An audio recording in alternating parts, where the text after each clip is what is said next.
Yes, sir. What's going on, y'all? It's your boy, Rodney Griffin Jr. I apologize for the long wait. We had some technical difficulties, but we are back, and welcome to the Stuff Talk session, where we are here to address the subjects that need to be addressed. I am your host, Rodney Griffin Jr., and I am here to, just talk.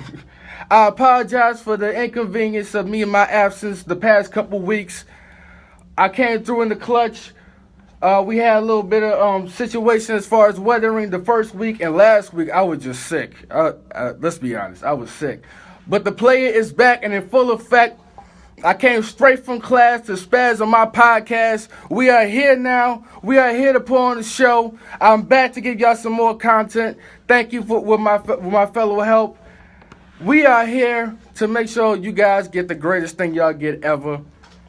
I want to shout out to everybody that's helped me, support me, and kept waiting for me to get back. I know y'all been missing me. Well, some, because I just started, so it's not that big of a deal. But thank y'all so much for listening now. I want to shout out the people that helped me go through my sickness. Shout out to Rock Stone Cold Steve Austin. That Attitude Era clips I used to watch while I was sick was awesome, off the chain. I want to shout out all support that been listening during my premiere, even with the quick hiccups. I came through in the clutch and came back spazzing, and I thank y'all for being there when I came back stronger than ever. I'm honestly grateful to have this series, man. I started off with the Snapchat series, and which I had to talk fast as hell. Now, I can talk a lot more slower, a lot more clearly, take my time to pronunciate. And now, we are here to put on the show for y'all, man. I don't have to deal with no long clips anymore. Now I got more time. I don't have to rush through anything. And we're going to set February off right, baby. We're going to set February off right. We going to set, I want to say, happy February to everybody. And happy Black History Month to all my people out there. All my people. I don't give a fuck. I am celebrating all the black people.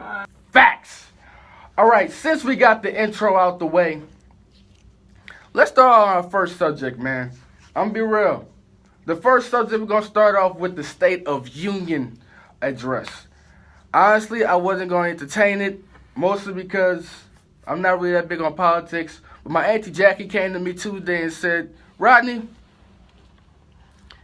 you need to check this thing out just to talk more about current events. Shout out to my auntie Jackie. I love you, by the way. Talk more about current events that's going on. I got water this week. But to talk about more current events, I was like, hey, why not? I turned it on.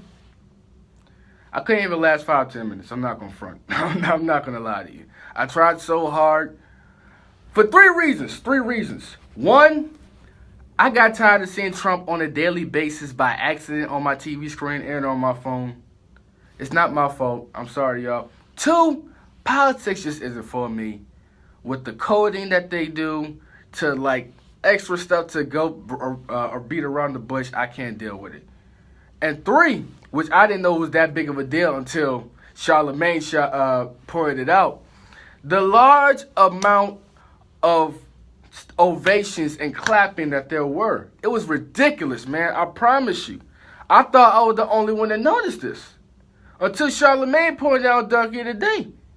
I turned it off after 5-10 minutes and went back to watching Blake Griffin's trade reports. I'm sorry. Look, I'm a sports fan. Don't judge me. But damn it, I was having a hard time watching and listening and going through that stuff, man. Shout out to Charlemagne for the plug. Here are some of the things that happened. Make America great again. We love you. Strong.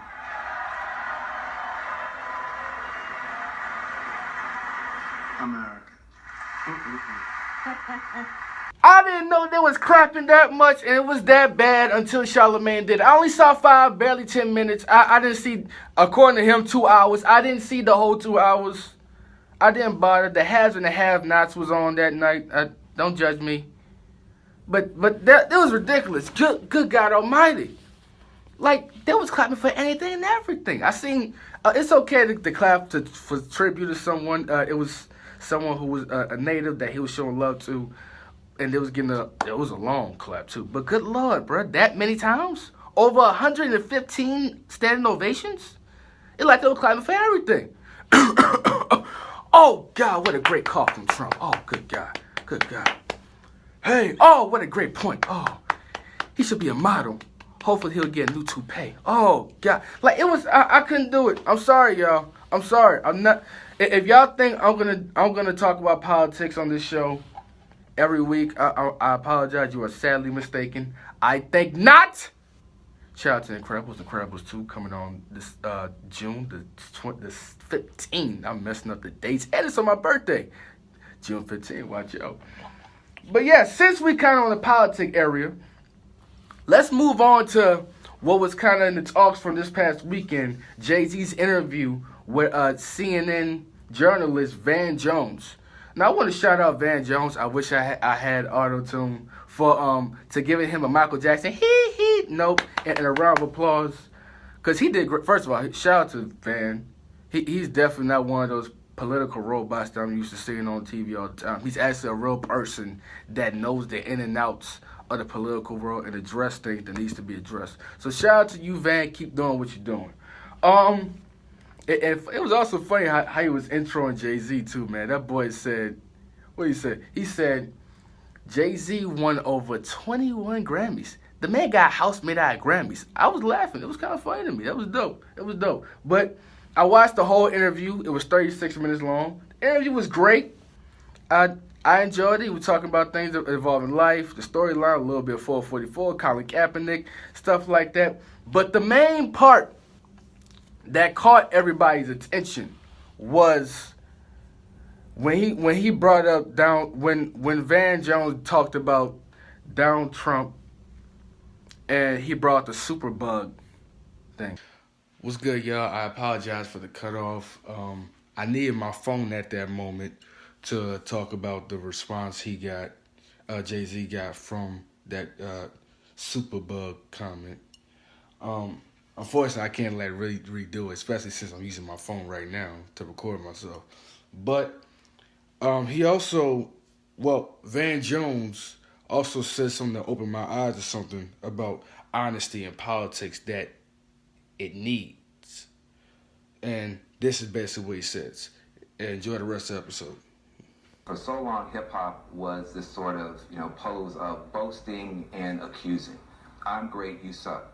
Mm-hmm. And also, that's what politics has now become. Yeah. My party's great, you suck. Yeah. And all accusation, no confession. With your album, you have come out with a confessional hip-hop. If people in D.C. were as honest as you, we would have no problems at all. So I just want to appreciate you for what you're doing. Here's the thing, okay? That makes me think, why isn't politicians more honest? Like, it's some things, it's like you ask a question and they give you a whole different bunch of codes to, like, go around the bush when there's some actual thing that needs to be addressed. Forget about the wall with immigrants. There's racists in there. Some of them are in the political world. You got rapists. You got the Mighty Morphin Raping Rangers, shout out to Willington. You got police brutality. You got shootings. Medical bills, medical care needs to be taken care of. There's a lot. I'm not that big on politics, but I know some things, y'all. Come on now.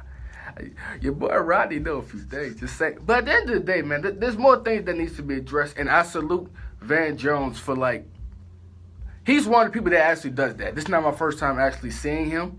Not saying I watch politics that much, but the time that I do watch him, I see him fighting the good fight and saying things that needs to be said. So if you're actually interested, like, I'm doing this for my phone, mate. Like, I got some stuff for you. So if you are actually interested in politics, but not just the regular political robot, focus on this, focus on that stuff, and you actually want to hear the real thing that needs to be addressed and talked about, Van Jones had a show on the weekends. I think this was his first episode. I think he's consistently doing it for, like, the next weekends, every weekend possibly.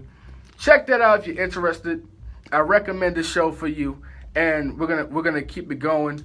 shout out to Van Jones again. Keep doing what you're doing and keep fighting a good fight, my brother. Now we're gonna shift to the Grammys since Jay-Z is involved. I'm being honest with you, I didn't really watch the Grammys too much. I tried, but some of the performances I wasn't really a fan of. So I changed it and finished watching OKC versus the Sixers. That was a pretty good game, by the way. A great dunk by Joe Emmett, crime scene investigation. Look at Instagram if you don't know the reference. But here's the thing about social media. Water break. When it comes to Twitter and Instagram, if you miss what happened in an event, they gonna catch you up. For example, the Cardi B meme.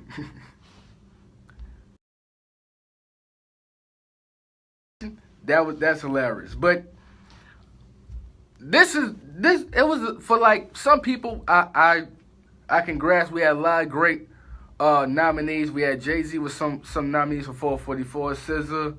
You got my boy Kendrick. I think he won at least 5. Bruno Mars, he won Album of the Year. Kendrick, he won Rap Album of the Year. I honestly felt that Kendrick and Jay-Z were neck and neck as far as Rap Album of the Year. I'm happy for both. I'm definitely happy for Kendrick. Kendrick's one of my personal favorites. Shout out to Kendrick. Jay-Z. If you got new music coming out, do it when it's time to. Don't try to rush it, because we're gonna expect something big from you as far as after what you did in 444. Don't rush it. If this is your last album, this is a great way to go out.